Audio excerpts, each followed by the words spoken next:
벌써 11월 마지막 주이고 이제 다음 주면은 이제 12월 첫째 주가 돼서 이제 그룹끼리 예배를 볼 거고요. 그 다음에 이제 두 번 정도를 더 하고 그 다음에 12월 25일이 수요일이라서 그 크리스마스 기념 예배로 수요일을 드리게 되면 이제 올해 주중 예배가 끝이 납니다. 그래서 앞으로 이제 오늘을 제외하고 이제 두 번 더 남았는데 그래서 어떻게 이 로마서를 그 마무리를 지을까 저도 고민을 많이 되었었습니다.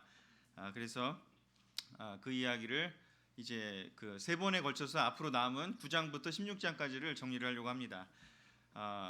먼저 우리 주제 구절 같이 읽으면서 오늘 할 내용 같이 나가도록 하겠습니다. 자, 1장 16절 17절입니다. 같이 읽겠습니다. 시작. 나는 이 기쁜 소식을 조금도 부끄러워하지 않습니다.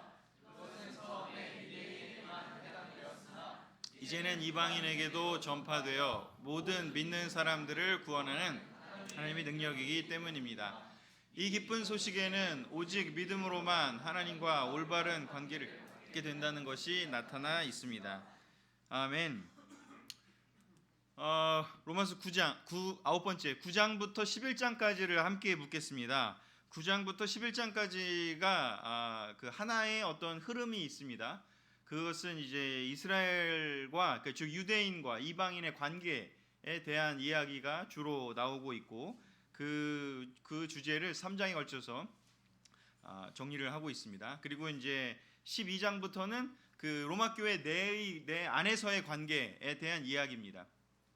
이제 시작을 보면 처음에 1장에서 인사를 했고요. 그다음에 이제 2장부터 하나님이 없는 사람들의 삶에 있어서 벌어지는 일들에 대한 이야기가 있었고, 그다음에 유대인들의 그 유대인으로서 하나님의 약속을 구약의 약속을 갖고 있는 사람들이 어떻게 변하면서 궁극적으로 하나님이 원하시는 것이 무엇인지가 나오면서 이렇게 그 3장부터 거의 2장부터 거의 그 9장 8장까지가 하나의 큰 흐름으로 이제 그 산을 올라가듯이 논리를 전개하고 설명을 하고 설교를 했습니다. 말하자면. 그리고 이제 9장부터는 산을 내려가듯이 이제 실제 있는 문제들에 대한 이야기를 하게 됩니다. 이제 근본적인 것들을 8장까지 좀 이야기를 했다면 이제 9장부터는 현실적이고 실질적인 이야기를 하게 됩니다. 그래서 9장에서 11장의 이야기를 보기 전에 다시 한번 우리가 그 바울이 이 로마 교회에 편지를 보낸 시대의 상황, 왜 이런 이야기를 할까? 그 전까지 8장까지는 성경에 대한 이야기를 쭉 정리를 했다면 이제 9장에서는 그것과 포함해서 현실에 있는 문제를 설명해 주기를 지금 시작을 하고 있습니다.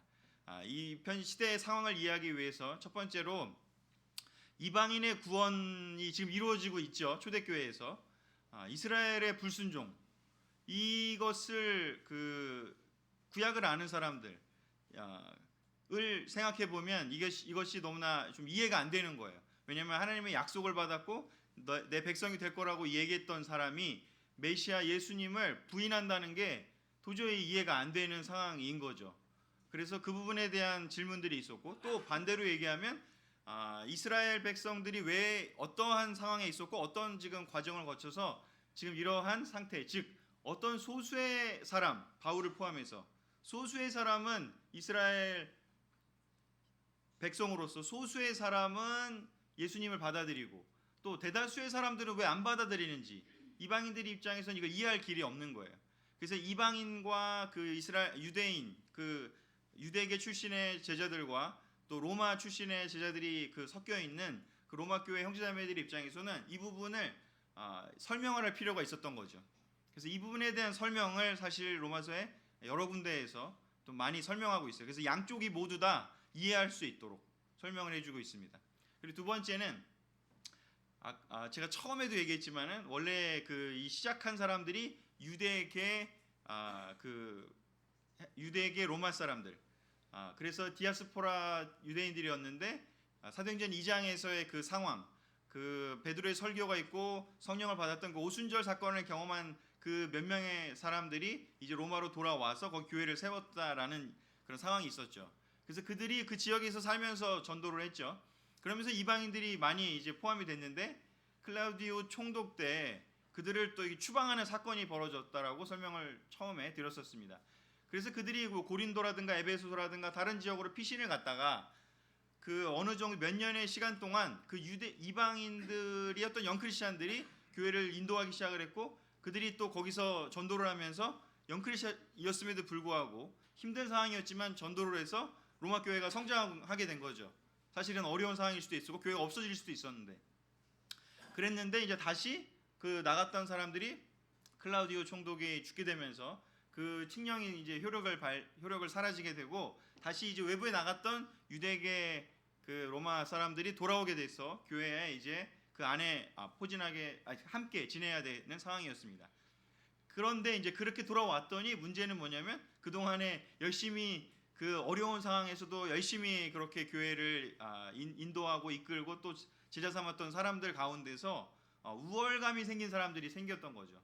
이방인으로서 유대인들 없이도 우리가 잘할 수 있구나라는 생각들과, 그 다음에 이 그 유대인들의 이런 크리스천들을 뭐 공격하는 그런 소식들이 또 들려왔지 않습니까?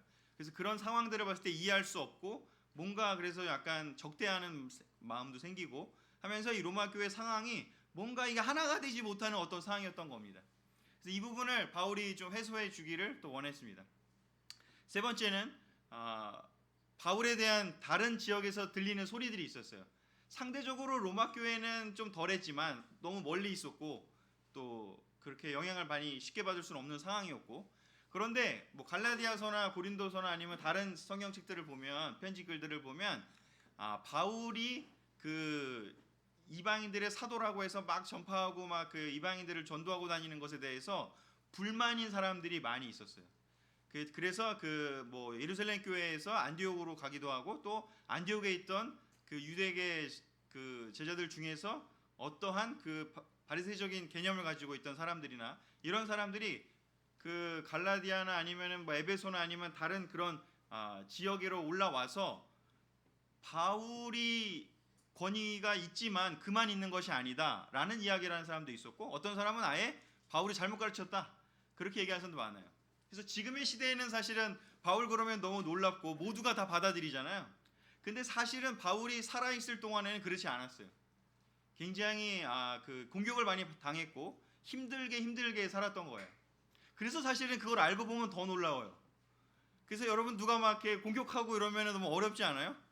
뭐 이렇게 쟤는 나는 막 잘하려고 하는데 그걸 막 비꼬거나 아니면 쟤는 뭐 그것 때문에 잘할 거야, 뭐 여러 가지 그런 다른 어떤 생각지도 못하는 이야기를 소문을 퍼뜨리거나 뭐 아니면 뭐 다른 의도가 있어서 그런 걸 거야, 뭐 그런 식으로 이야기를 하면서 그의 마음을 이렇게 오해하는 이야기들을 많이 퍼뜨릴 때 굉장히 힘들 거예요. 그래서 사실 다른 책들을 보면 그런 이야기들이 많이 나와요. 그래서 바울이 거기에 대항하기도 하고 여러 가지 설명을 하기도 합니다. 그래서 이제 이 부분에 대해서 이 9장에서 11장에도 그 부분을 좀 우리가 이해할 수 있는 그 요소들이 있습니다. 그래서 이 세 가지를 좀 기억하시면서 9장에서 11장의 내용들을 보면 좀 도움이 될 것 같습니다. 자, 첫 번째는요, 하나님의 자녀가 되는 길은 변함이 없다. 그러니까 구약이나 신약이나 변함이 없다. 바울 이전에 유대인들에게 전해진 것이나 또 이방인들에게 전해진 것이나 근본은 변한 게 없다. 그런데 유대인들이 주장했던 것은 사실 좀 하나님의 본래의 뜻과는 좀 오해가 있었다. 그래서 그 부분이 무엇이었는지를 성경으로 설명을 하고 있는 거죠. 그러니까 성경에 없는 게 아니라 구약 성경에 나와 있었음에도 불구하고 유대인들이 그것을 올바르게 받아들이지 못하고 자기들이 원하는 것만 받아서 그 사용했기 때문에 생기는 문제에 대해서 이야기를 하고 있습니다. 그 부분을 이제 9장 8절에서 27절, 8절과 27절만 제가 좀 따로 갖고 왔는데요. 한번 같이 읽겠습니다. 시작. 하나님의 자녀가 아니라 약속의 자녀라야 아브라함의 후손이 된다는 말입니다. 그리고 이사야도 이스라엘에 대해서 이렇게 외쳤습니다. 이스라엘 백성의 수가 바다의 모래알처럼 많을지라도 남은 사람만 구원받을 것이다. 자, 바울이 왜 이 이야기를 하느냐? 육신의 자녀가 하나님의 자녀가 아니라 라고 얘기한다는 것은 육신의 자녀가 하나님의 자녀라고 얘기하는 사람들이 있었다는 뜻이죠. 바로 그게 무엇이냐? 아브라함의 후손, 그 혈통을 가진 사람, 누구의 아들이고 누구의 딸이고 이 혈통을 가진 사람, 피에 의해서, 가문에 의해서 바로 구원받는 사람과 구원받지 못하는 사람이 정해진다라는 게 이제 유대인들의 생각이었죠. 그리고 또 하나는 그것들을 통해서 할례를 받은 사람만 구원을 받고 또 할례 받지 않으면 구원받지 않는다. 그러니까 유대인의 표로 인정되는 그런 것들의 그 행위를 해야 된다라는 거죠. 그래서 유대인 말고 사도행전이나 아니면 다른 책들을 보면 그 유대인이 아닌데 유대인으로 개종한 사람들이 있고, 또 유대인이 아닌데 유대인으로 개종하진 않지만 유대인의 회당에 들어와서 하나님의 말씀을 열심히 공부하는 사람들이 있었다는 표현이 있어요. 그걸 뭐라고 얘기하냐면 하나님을 경외하는 사람들이라는 그런 그 명칭이 거기 들어가 있어요.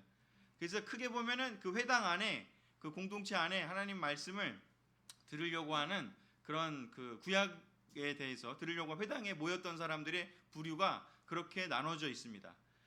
그런 상황에서 이런 설명들이 좀 필요했던 거죠. 자, 그래서 9장에서 11장을 보면 이 5가지에 대한 이야기를 지금 안에 담고 있습니다. 첫 번째는 이삭에 대해서 이야기를 합니다. 이삭과 그 다음에 반대편에 이삭과 함께 있었던 그 다른 아들이 이름이 뭐죠? 이스마엘이죠. 분명히 아브라함의 자손이지만 그 아브라함에게서 낳은 혈통이지만 이삭도 있었고 이스마엘도 있었습니다. 그런데 하나님이 이삭만 하나님의 백성으로 인정을 했고 선택받은 사람으로 인정을 하고 이스마엘을 선택하지 않았죠. 왜 그렇죠? 그렇죠. 하나님께서 기다리라고 하신, 하나님께서 주겠다고 하신 방법이 아니라 그냥 그것과 상관없이, 하나님이 하라고 한 방법과 상관없이 자구책으로 한 방법인 거죠. 기다리다가 못 기다리니까 뭐 약속해줬는데 10년 지나고 20년 지나도 안 생기니까 이때 그냥 그 말하자면 이제 그 인간적인 지혜, 조금 뭐 비속어로 얘기하면 꼼수를 좀 쓴 거죠. 그래서 이건 이렇게 하면 되겠다라고 생각해갖고 그냥 종이랑 관계를 맺어서 아들을 낳자. 하나님이 이거 안 들으시나 보다라는 그런 것에 대해서 이야기를 하게 되는 거죠. 바로 이스마엘이 그렇게 태어나죠. 그래서 하나님은 그걸 인정하지 않습니다. 인간적인 방법을 인정하지 않습니다. 두 번째요. 그럼 이삭의 아들은요. 야곱도 있었고 또 누가 있죠? 에서도 있죠. 근데 하나님이 2명 다 그냥 받아주시나요? 아니잖아요. 그래서 야곱만 받아주시고 에서는 또 받아주지 않습니다. 근데 여기 성경에 보면 이제 하나님 관점으로 기술이 돼 있어서 하나님이 선택했다. 태어날 때부터 야곱은 선택했다. 뭐 에서는 하나님이 태어날 때부터 뭐 미워했다. 뭐 이런 표현이 나오지만 엄밀히 따지면 에서가 사실은 에서도 하나님을 거부했던 거죠. 근데 그것을 하나님은 좀 이렇게 포괄적으로 사람의 눈이 아니라 내재적인 보이지 않는 것까지도 다 보고 계셨기 때문에 그런 하나님의 주권을 표현하기 위해서 이런 표현을 쓴 거죠. 뭐 그거를 예를 들어서 그 이집트 탈출할 때 그 바로를 마음을 완고하게 했다 뭐 이런 표현도 있잖아요. 그래서 사실 성경에서 그런 표현들은 하나님의 주권을 표현하기 위한 방법인데 그 인간의 관점에서 보면 사실은 그런 기술은 되어 있지 않죠. 그래서 우리가 이것을 사실 다 같이 봐야 되는데 뭐 고든 퍼거슨도 그렇고 다른 학자들도 그렇고 그런 예를 들어요. 태양이 있으면 진흙은 굳게 하고 버터는 녹인다. 이게 이제 영어에 무슨 속담 같이 있나 봐요. 여러 책에 공통적으로 나오는 그 표현이라서 제가 말씀드립니다. 한 명이 쓰는 게 아니라 여러 명이 쓰는 걸 봐서는 뭐 그 영어권에 뭐 쓰는 속담인 것 같아요. 그게 무슨 뜻일까요? 진흙이 있었고 그 다음에 버터가 있는데 태양이 출현하게 되면 진흙은 굳게 하고 버터는 녹인다. 그 뜻은 태양이 진흙을 어떻게 막 만들어내고 뭐 이렇게 버터를 어떻게 만들어냈다가 아니라 원래 그런 속성이 있는데 태양이 나타났기 때문에 그 속성이 드러난다 이런 뜻이잖아요. 그래서 마찬가지로 우리는 사실은 사람이 어떤 사람인지 그의 마음이 어떤지를 우리가 이렇게 딱 보면은 꿰뚫어 보면 좋을까요? 하여튼 뭐 그러면 뭐 독심술이 있다 뭐 아니면 뭐 이렇게 영험하다 뭐 이렇게 얘기할 수 있겠지만 우리는 그런 능력이 대부분 없죠. 그런데 놀랍게도 하나님이 어떤 사람에게 부딪히면 즉 말씀이 그 사람에게 부딪히면 그 사람의 진짜 모습을 알 수 있다. 이제 그런 의미가 되는 거죠. 그래서 야곱이 하나님하고 만났을 때 야곱은 자기의 성품이 뭐 야곱이나 에서나 사실은 다 약점이 있고 문제가 많았죠. 하지만 야곱은 하나님과 만났을 때, 하나님과 부딪혔을 때 어떤 반응을 보였는지 절대 포기하지 않고 하나님과 계속 교제하면서 하나님께 구하고 또 그 변화를 추구하고 계속 하나님과 그 씨름을 하면서 나아가면서 결국은 자신을 변화시켰죠. 그러나 에서는 그런 기록이 없다라는 거죠. 하나님이 분명히 에서에게도 나타나셨을 텐데 그 부모님을 통해서 시작을 했겠죠. 그러나 에서는 거절한 거죠. 그래서 그 글은 성경에서 그런 내용은 쓰여 있지 않지만 하나님의 주권적인 표현으로 봤을 때는 하나님이 야곱은 선택하고 에서는 버린 게 되는 거죠. 결론적으로. 그 다음에 이제 또 그 한참 뒤에 설명이 나오는데 이게 지금 9장, 10장, 11장 3장이라 제가 막 다 읽을 수도 없고 그냥 이렇게 정리를 해서 말씀드립니다. 엘리야와 7천 명의 경우도 엘리야가 바알의 선지자 400명과 싸울 때 엘리야가 싸움에서 이겼지만 그가 힘들어했던 건 뭐냐면 이제 나 혼자밖에 없구나. 아합의 시대고 이세벨의 시대여서 너무 힘들다. 나밖에 없구나. 너무 힘들다라고 투정 부렸을 때 하나님이 뭐라고 얘기하는지 자, 너는 잘 몰라. 근데 내가 남겨놓은 사람들이 있어. 나는 다 보고 있어. 나는 그 씨앗을 그냥 이렇게 하나님을 따르려는 그 사람들 그런 마음을 가진 사람들을 그냥 포기하거나 버리지 않아라는 이야기로 7천 명이 남아 있다라는 걸 알려주면서 하나님의 그 뜻이 그 암담하고 처참하고 힘든 상황. 아합과 이세벨은 거의 그 히틀러 같은 아주 그냥 힘든 사람이죠. 뭐 북한의 막 그런 압제자들 같은 상황인 거고. 근데 그 안에도 그 남겨진 사람들이 존재한다라는 거죠. 그것은 또한 마찬가지로 하나님은 계속 그것을 보고 계시고 지키고 계시고 지켜주고 계시고 계속해서 이어져 오게 하신다는 거죠. 또 이사야서를 또 여기서 이야기를 합니다. 이사야서에서도 다 구원되는 게 아니라 조금 전에 읽었죠. 이스라엘 백성이 수가 많을지라도 남은 사람만 구원받을 것이다. 즉 전체가 다가 아니라 소수가 세례받는다라는 거죠. 자, 초기 교회에서도 1세기 이 당시 교회에서도 세례받고 제자가 되는 유대인들이 작지만 소수였지만 존재했다라는 겁니다. 그래서 9장, 10장, 11장에 보면 하나님의 약속이 그러면 유대인들에 대해서 포기한 거냐? 그러니까 구약이 그냥 폐기된 거냐? 그 이스라엘 백성들에 대한 하나님의 약속이 그러면 이제 사라진 거냐? 하나님이 변한 거냐? 이제 뭐 어떤 예로는 회장님의 방침이 바뀐 거냐? 뭐 이런 표현을 쓰는 경우도 있어요. 어떤 글들을 보면. 그래서 회장님이 뭐 옛날에는 이렇게 하라고 했다가 뭐 이제 하반기에는 이렇게 하라고 막 바꾸잖아요. 회사에서. 그런 것처럼 처음에 유대인들한테 선택했다 해놓고 다음엔 유대인은 포기하고 그러면 이방인 한 거냐? 그게 아니라는 거죠. 그 약속은 변함이 없다라는 거예요. 언제든지 처음부터 지금까지 하나님이 무슨 이렇게 혈통을 딱 그냥 아예 통째로다가 구원하겠다 이런 얘기를 하신 적은 없는 거예요. 오직 항상 믿음으로 하나님과 교제하는 사람들, 믿음으로 하나님을 신뢰하고 따르는 사람들을 구원하게 하겠다고 약속하신 그 약속은 변함이 없었는데 유대인들이 그것을 오해했다라는 거죠. 그래서 유대인들이 오해해서 잘못 이야기를 한 것이다 라는 설명을 이제 좀 하고 있습니다. 그래서 그 이방인 제자들에게 봤을 때는 하나님의 약속이 이제 유대인은 포기하고 우리한테만 왔어 하면서 이렇게 우쭐대는 사람들이 있었던 거예요. 아까 설명하면 이 얘기를 왜 이렇게 길게 하느냐? 그 우쭐댄 사람이 있어요. 야 이제 유대인 무시해. 저기 이제 끝났어. 하나님이 버렸어. 그렇게 생각하는 사람들이 여럿이 있었던 겁니다. 그리고 실제로 그런 그 기류는 나중에 어떻게 가냐면 나중에 유대인들을 굉장히 핍박하는 역사가 유럽의 역사에 보면 굉장히 많이 나타나요. 그게 이제 히틀러 때까지도 온 겁니다. 사실은 우리 예수님을 그렇게 고통스럽게 죽인 저 유대인들은 저주받은 민족이야라는 이런 하여튼 사상이 몇천 년 동안 온 겁니다. 그래서 그것이 잘못됐다.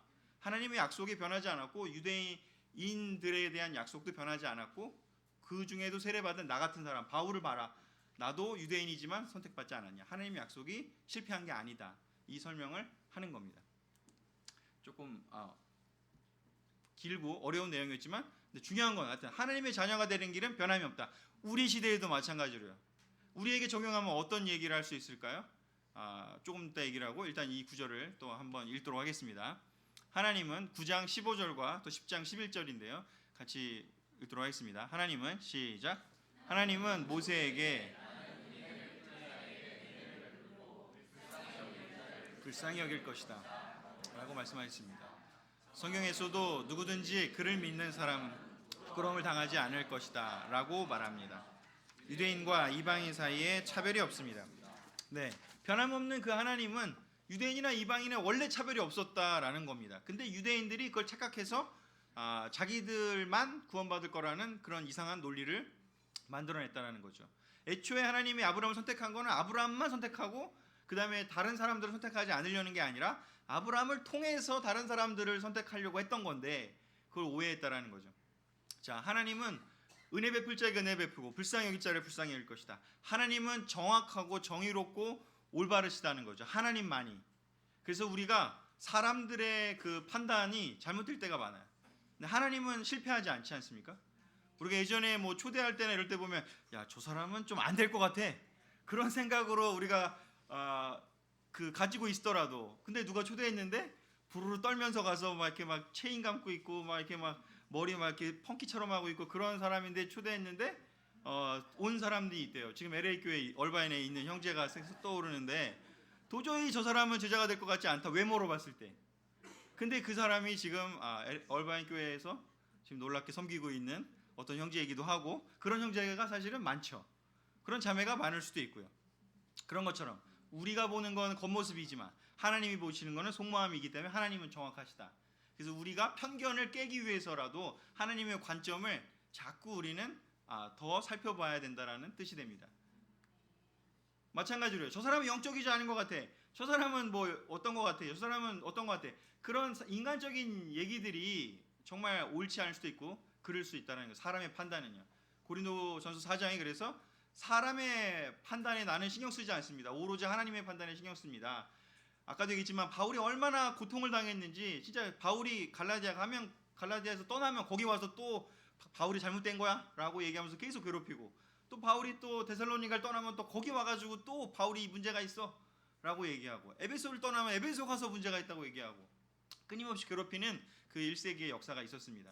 그래서 바울이 끝까지 포커스하고 싶었던 건 뭐냐면 그들하고 싸우는 게 아니라 나는 하나님이 공평하시고 올바르시기 때문에 하나님에게만 포커스하겠다라고 얘기하면서 그 선교를 지속해 나가서 이렇게 놀랍게 많은 교회들을 만들고 로마 나중에 또 스페인까지도 가고 싶어 하잖아요. 우리 같으면 그런 공격당하고 막 이렇게 괴롭힘 당하면 어때요? 에이 들어서 안 해 못해 먹겠다. 에이 그럼 네가 해 막 이러고 그냥 포기하고 싶지 않겠습니까? 근데 바울은 그 포커스를 잃지 않기 위해서 얼마나 많이 노력을 했는지 그 부분들이 계속해서 이야기가 되는 부분입니다.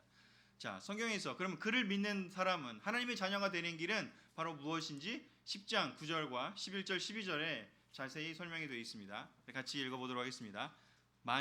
시작.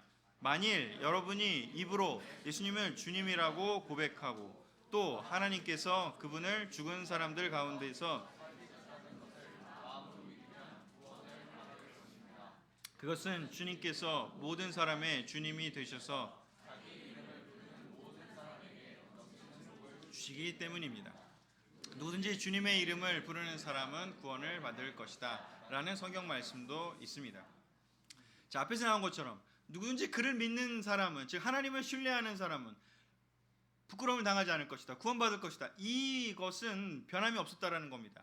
아브라함도 이랬기 때문에 구원받은 거고 이삭도 그렇고 야곱도 그렇고 끊임없이 모든 사람이 다 이 말씀대로 살았기 때문에 바로 하나님의 자녀가 되었다라는 겁니다. 신약에서는 그럼 이 당시에는 바로 어떤 일이었는지 입으로 예수님을 주님이라고 고백하고 또 하나님께서 그분을 즉 예수님을 죽은 사람들 가운데서 살리셨다는 것을 마음으로 믿으면 이 바로 그분을 신뢰하는 것이라는 것을 설명해 주는 겁니다.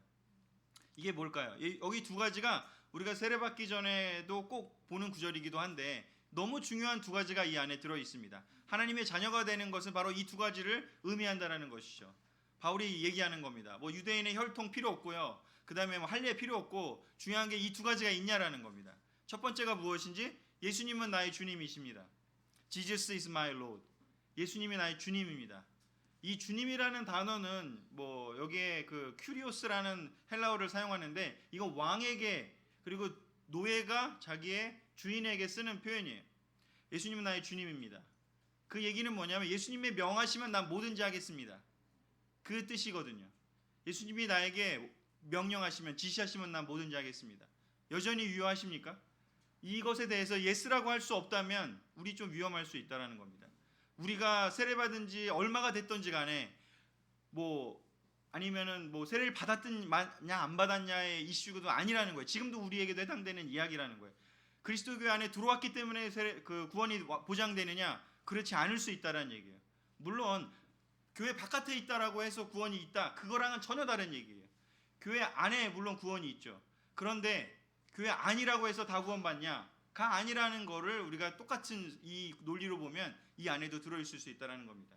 근데 구원을 받는 그 길은 뭐냐? 두 가지가 여기 있다는 거죠. 예수님이 주님이라는 고백이요. 근데 늘 우리가 세례받은 지 뭐 일주일이 됐던 10년이 됐던 20년이 됐던 상관없이 이 두 가지가 우리 마음 안에 있도록 우리가 살펴보고 없다면 회개하고 마음을 바꾸려고 하는 그 방향성을 올바로 가져야 한다는 거죠. 난 필요 없고 난 세례 받았으니까 난 구원 받았어. 뭐 삶은 막 엉망이더라도 나 교회 나오잖아. 나 일요일 날마다 나오고 있고 뭐 교회 멤버로 다 등록돼 있어. 하는 그것이 별 의미가 없다라는 거예요. 그건 사람에게 필요하기 때문에 존재하는 거라는 거죠. 사람들은 공동체를 형성하고 뭔가를 해야 되기 때문에 그런 활동을 해야 되기 때문에 그런 거 필요하지만 그러나 근본적으로 하나님이 보시는 건 이 두 가지라는 겁니다.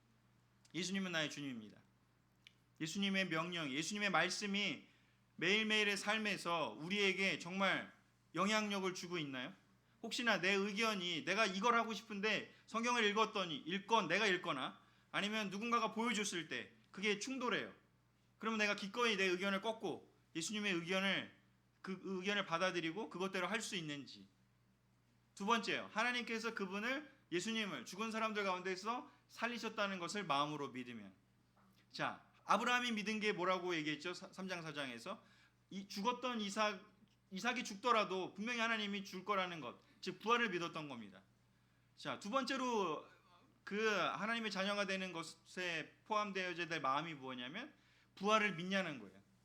죽은 사람을 살리셨다는 걸 믿냐는 거예요. 그냥 예수님이 죽었다 살아나 그 사실을 믿느냐가 아니라 그 하나님이 그런 분이냐는 걸 믿냐는 거예요.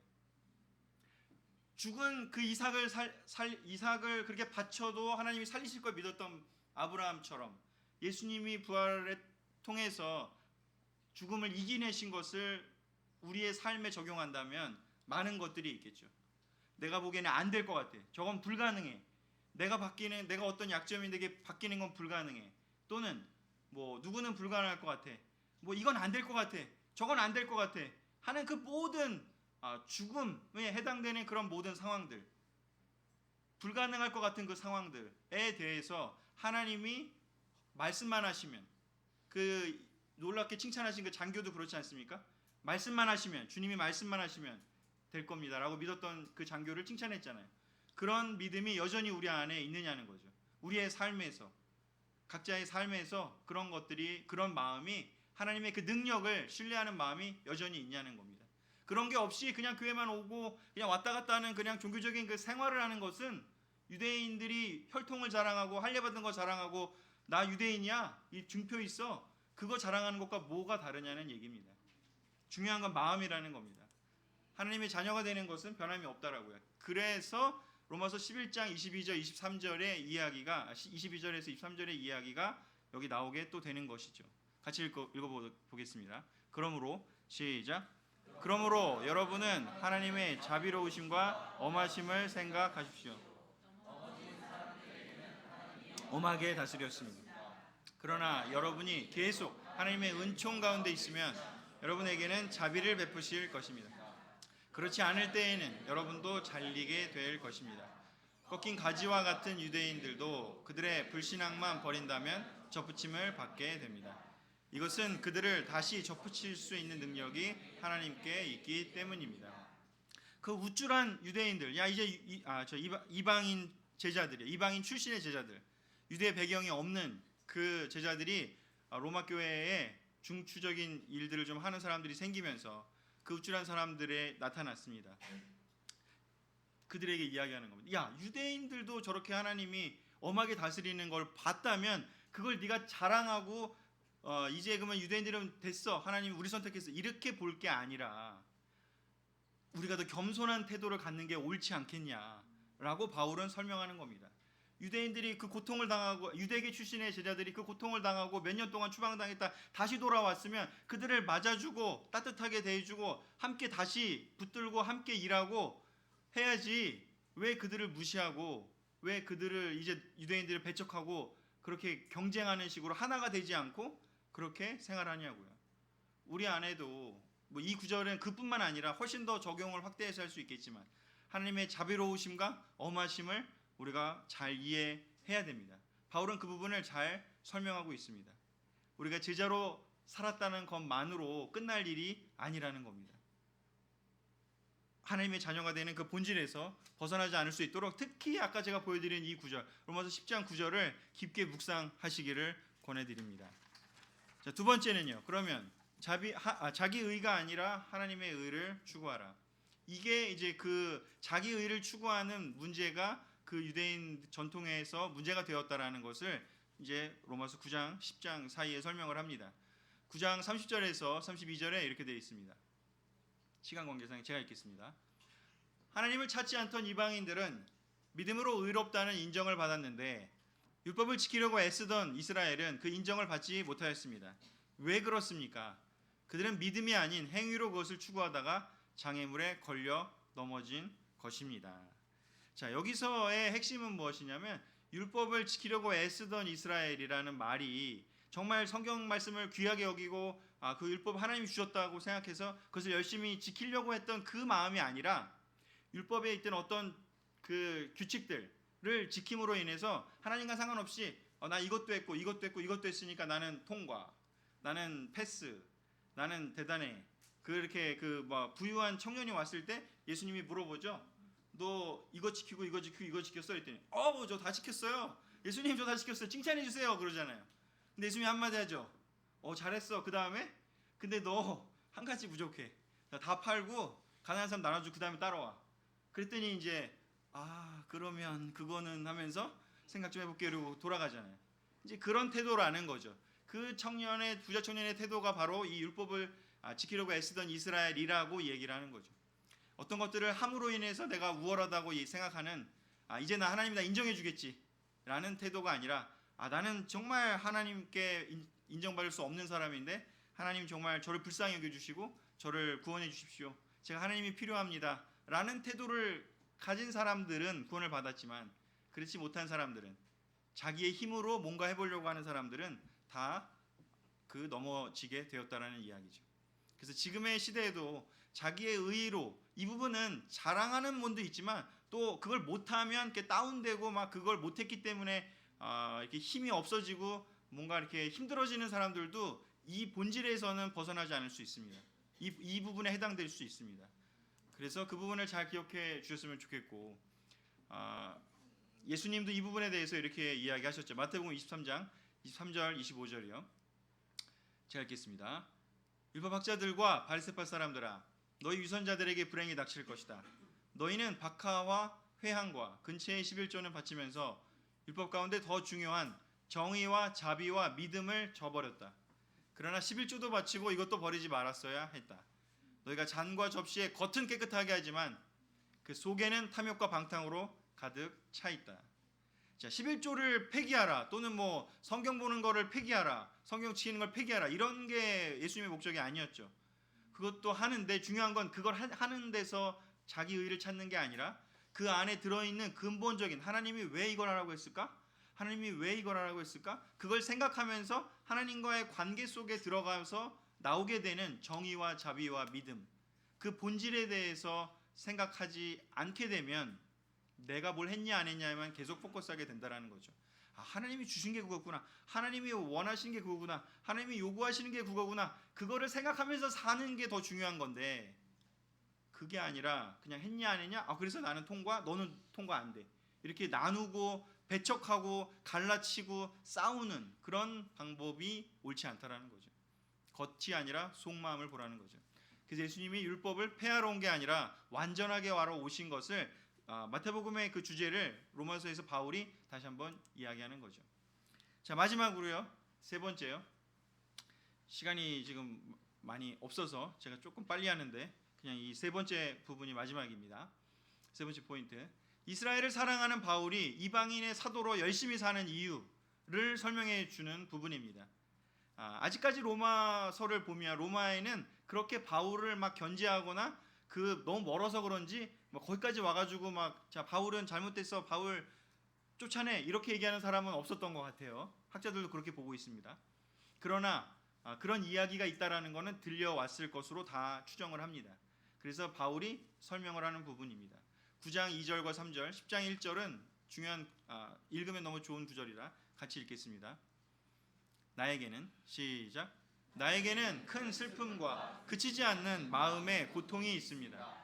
만일 내 동족이 구원만 얻는다면 내가 저주를 받아 그리스도에게서 떨어져 나가는 한이 있더라도 나는 그렇게 되기를 바라고 있습니다. 형제 여러분, 나는 내 동족이 구원받기를 간절히 원하며 기도하고 있습니다. 이 구절을 읽으면 두 번이나 나오고 있습니다. 얼마나 유대인들을, 이스라엘을 사랑하는지, 정말 사랑했기 때문에 크리스천이 되기 전에 어떤 일을 했죠? 그 유대인들에 대한 그 열심 때문에, 사랑 때문에 크리스천들을 오히려 죽이러 다니고 오히려 공격하러 다니는 그 정도의 열정이 있었던 거죠. 그만큼의 마음이 있었던 거죠. 근데 그랬던 사람이 갑자기 한순간에 바뀌어서 야, 이제 유대 율법은 안 지켜도 돼. 이제 이방인들에게도 하나님이 전파하기 그 말씀을 주셨어. 이방인들의 구원이 왔어. 라고 막 다니니까 유대인 출신의 그 사람들이 보기에는 이상한 거예요. 저 사람이 변절했다, 배신했다, 이렇게 볼 수 있다는 거죠. 그러나 잘 보면 바울은 얘기합니다. 나는 그 마음이 변한 적이 한 번도 없다고. 나는 정말 이 동족이, 내 동족이 구원만 얻는다면 내가 떨어져 나가는 한이 있더라도 상관이 없고, 지금 내가 이렇게 열심히 교회를 세우고 이방인들에게 전도하는 하고 또 스페인까지도 가서 하려는 그 이유가 바로 내 동족이 구원받을 수 있는 그 길이기 때문에 이 일을 한다는 겁니다. 제가 여기 적어오진 않았지만 그 중간에 내용이 뭐냐면 질투심이에요. 적어왔네요. 11장 13절에 13절이요. 나는 이방인 여러분에게 말합니다. 내가 이방인의 사도가 되었으니 내 직분을 자랑스럽게 여깁니다. 나는 어떻게 해서든지 내 동족의 마음에 질투심을 불러일으켜 그들 가운데 몇 사람이라도 구원받기를 바라고 있다고요. 질투심이야. 이방인들이 막 구원받고 하나님의 선택받는 걸 보면 유대인들이 어떻게 이럴 수 있지? 하나님이 마음이 바뀌셨나? 그거 어떻게 된 거지? 하면서 정신 차리고 뭔가 깨닫고 뭔가 질투심을 느껴서 그럼 나도 내가 잘못 알았나? 하면서 깨닫고 변해서 다시 돌아오게 되기를 원한다라는 거죠. 그러니까 변한 건 없는 거예요. 열심히 선교하고 열심히 하는 거 내 마음이 변한 게 없다. 그러니까 날 의심하지 마라. 라고 이야기를 하면서 똑같이 지금 그 소수의 유대계 출신의 그 제자들에게는 얼마나 이 말이 격려가 되고 희망이 되겠습니까? 자, 우리 같이 그래서 이 일을 하자라고 이야기하는 그 일이 되는 거죠. 자, 로마에 있는 너희 유대계 출신의 제자들이여, 우리도 지금 이렇게 조금 오해받고 힘들 수 있지만 우리가 정말 로마에 박해도 받고 또 안에서 제자들한테도 뭔가 어려움을 겪지만 우리가 포기하지 말자고. 우리가 정말 하나님만 바라보고 또 몇 사람이라도 구원할 수만 있다면 어떤 어려움이든 어떤 그런 비난이든 어떤 오해든 상관하지 말고 우리가 최선을 다해서 열심히 이 일을 하자고. 그러면 하나님이 인정해 주실 거고 또 그렇게 몇 사람이라도 구원할 수 있지 않겠냐라는 거죠. 3장을 이게 짧게 정리하려니까 제가 좀 바빴는데 이해되셨기를 바라고 잘 좀 이렇게 묵상 더 하시면서 이렇게 보셨으면 좋겠고요. 정리하도록 하겠습니다. 로마서 9장에서 11장의 내용 이 세 가지로 되어 있습니다. 첫 번째, 하나님의 구원의 계획은 변함이 없다. 어떤 것인지 아까 설명해 드렸죠. 예수님은 나의 주님입니다. 하나님은 나의 주님입니다. 그리고 하나님이 능력 있으신 창조주 하나님이시고 죽음도 해결하실 수 있는, 죽음조차도 하나님의 능력을 제할 수 없는 그런 파워풀하고 강력하신 분이다. 삶의 어떤 문제도, 삶과 죽음의 어떤 문제도 하나님의 권능, 하나님의 주권 아래에 있다. 그러니 그 부활을 믿고 삶에 적용해라. 그것이 구원을 올바로 받아들인 사람의 살아가는 자세다, 마음이다 라는 것을 이야기했습니다. 두 번째요, 하나님의 자비와 엄하심을 생각하라고 이야기했습니다. 내가 조금 잘한다고 해서, 내가 조금 뭔가 잘 되고 있다고 해서 우쭐할 필요가 하나도 없다고요. 유대인들을 포기하신 적도 한 번도 없고 하나님이 어떠한 상황에서도 포기하는 적이 한 번도 없다고요. 단지 그것을 따르는 그 소수의 사람들이 선택됐고 그것에 바라보지 못하고 자기 의로 자기 힘으로 하려는 그 사람들에게 하나님 벌하셨다고요. 자, 그리고 내가 이렇게 열심히 살고 열심히 선교하고 열심히 지내는 이유가 무엇인가? 나는 내 목표는 내 삶의 목표는 다만 몇 사람이라도 내가 하늘나라 가기 전까지 구원하는 게 내 목표다 라는 것을 바울은 이야기합니다. 절절한 그 사랑의 마음을 표현하면서 여기까지 9장, 10장, 11장 나눴고요. 다음 주에 우리 12장부터 16장 또 반으로 나눠서 말씀 나누도록 하겠습니다.